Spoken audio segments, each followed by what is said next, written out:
You're also working to help other first responders to get some help.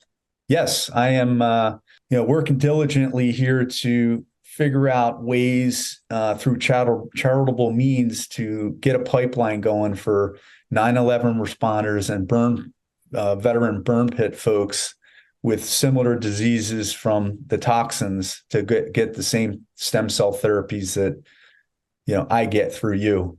So I'm working behind the scenes to get that done with Dr. Courtney too, and yourself. And I think we're going to make it happen quicker than we thought. Do you sense a lot of resistance when it comes to stem cell treatment and getting some kind of approval? That's a great question. That is part of the initiative here, is to get the World Trade Center medical program, which is supervisor ran by NIOSH, which is a federal government entity under the CDC.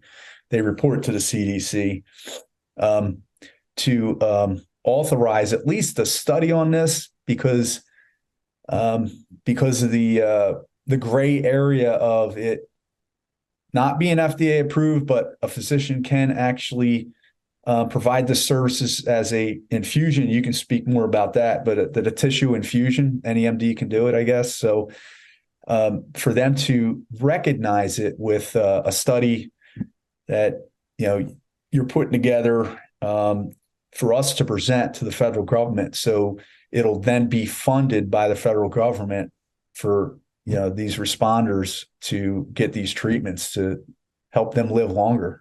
It works. These cells work. It's no joke. It's for real. The beyond what I have, torn ligaments, the PTSD stuff, it works amazing. I can't get it across enough to everybody out there. When you say PTSD stuff, what do you mean by that? The cells going up and repairing the tissue up in your brain. Mm-hmm. And I saw some of the participants in your study on YouTube. Amazing, by the way. You mean traumatic brain injury? Yep. Okay. I feel so much more mentally better and clearer headed as a result of these stem cells, which minimizes any PTSD symptoms. And the small little TBI that I have, it's helped just by the treatment. Yeah. So basically, to answer your question, I mean, a point you raised about, whether or not stem cell treatment is legal in the US. I've talked about this, definitely as a medical provider, if you're using cells that are minimally manipulated, which means that they have not been processed by chemicals or enzymes, and they have not been expanded, right, grown to huge numbers in cultures. So if these were original cells separated from the donor, as a doctor, we have the ability to give it to another person as a tissue transplant.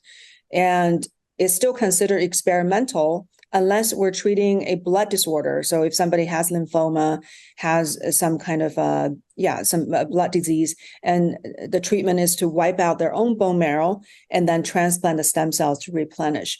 So in that case, it is FDA approved. And that's the only place that you can make a claim saying, yes, stem cells can treat these conditions.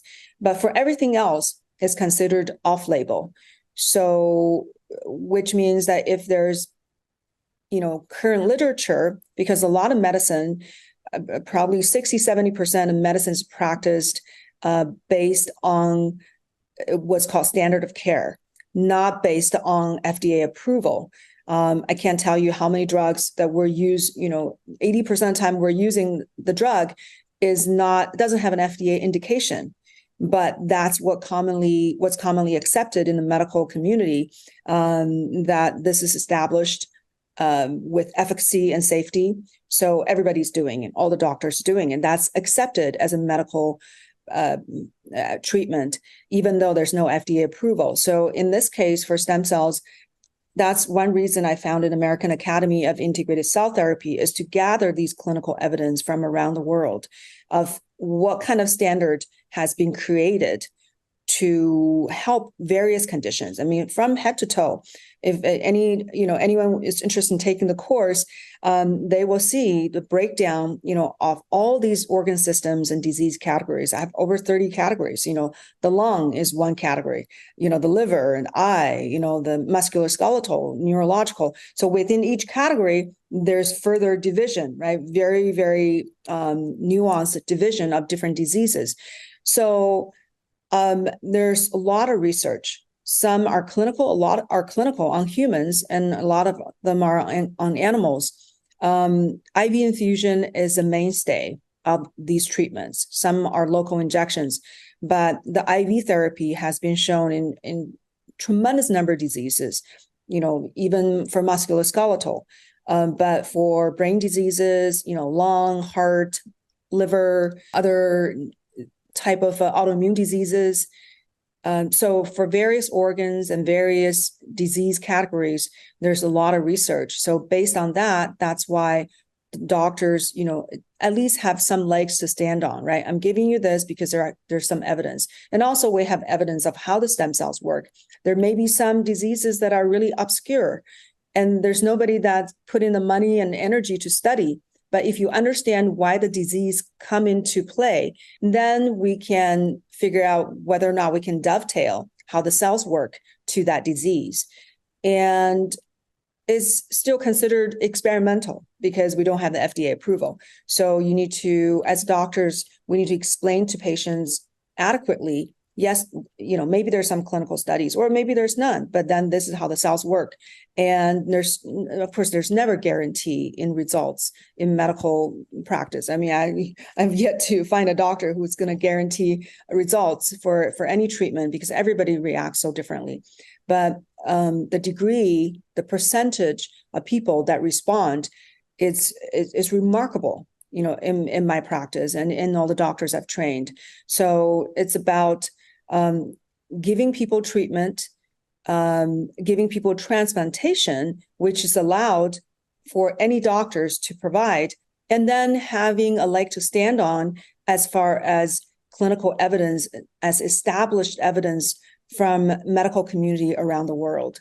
So the United States is one of the most active research centers, but China is extremely active when it comes to stem cells, and also some locations, in Europe, Italy, Spain, very active. So yeah, it's new evidence keeps coming out, which is very exciting. People keep asking me questions. What about this disease? What about that disease? So I keep learning. So I'm feeling very hopeful, and I'm very glad that I could be on this journey with you and help more people who are in desperate need. Just like you said, you've lost so many colleagues. I mean, I can't imagine. You are still young, right? You're in your early 50s, and you've lost so many colleagues. I mean, all these are young, they probably lost their life in their 40s and early 50s. This is, not acceptable. So, and not just people who have, been through the World Trade Center or burn pit. There are a lot of other natural disasters, right, that could cause the similar issues and, extreme environmental toxins exposures.